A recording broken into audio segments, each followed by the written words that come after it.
السلام علیکم ورحمۃ اللہ وبرکاتہ۔ محترم ناظرین اکرام، امید ہے آپ بخیر ہوں گے اور اللہ تمام انسانوں کو بخیر رکھے۔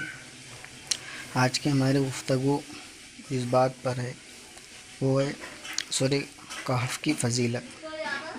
اس کی فضیلت بہت اہم ہے، اس لیے اس کی تلاوت بھی کرنا چاہیے اور آدمی کئی مشکل پریشانی سے بچ جاتا ہے، آفتوں سے بچ جاتا ہے، اور کئی اس کے فضائل ہیں۔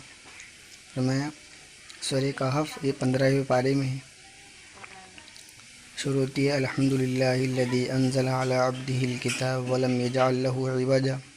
کہف اس وجہ سے کہتے ہیں، اس میں اصحاب کہف کا واقعہ ہے جو غار کے اندر چھپے ہوئے تھے۔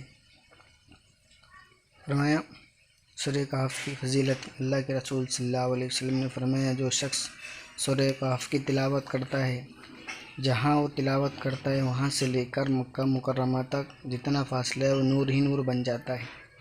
نسائی شریف کی روایت ہے۔ دوسری فضیلت، جو شخص سورہ کہف کی تلاوت کرتا ہے تو دوسرے جمعہ تک اس کے لیے نور جگمگائے گا۔ اور تیسری فضیلت، جو شخص سورہ کہف کی شروع کی 10 آیتیں پڑھتا ہے، یاد کرتا ہے، تو دجال سے محفوظ ہوں گا۔ دجال نکل آیا تو اس پر مسلط نہیں ہوں گا۔ اور دوسری فضیلت، جو شخص سورہ کہف کی آخری 10 آیتیں یاد کرتا ہے تو دجال اس پر کبھی بھی قابو نہیں پا سکتا۔ فرمایا جو شخص سورہ کہف جس طرح اتاری گئی، یعنی ترتیل کے ساتھ، تجوید کے ساتھ، اچھے انداز میں جس طرح وہ پڑھتا ہے، تلاوت کرتا ہے، تو دجال کے فتنے سے محفوظ رہے گا۔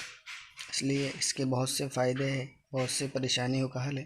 قرآن پاک اللہ کی ہدایت کا ذریعہ ہے، اس لیے جمعہ کے دن اس سورت کو تلاوت کرے، اس سورت کی پڑھے اور دوسروں کو بھی اس کے پڑھنے کی ترغیب دے۔ انشاءاللہ اگر دجال نکل آئے گا تو ہم اس سے کیا ہے، محفوظ رہیں گے۔ السلام علیکم ورحمۃ اللہ وبرکاتہ۔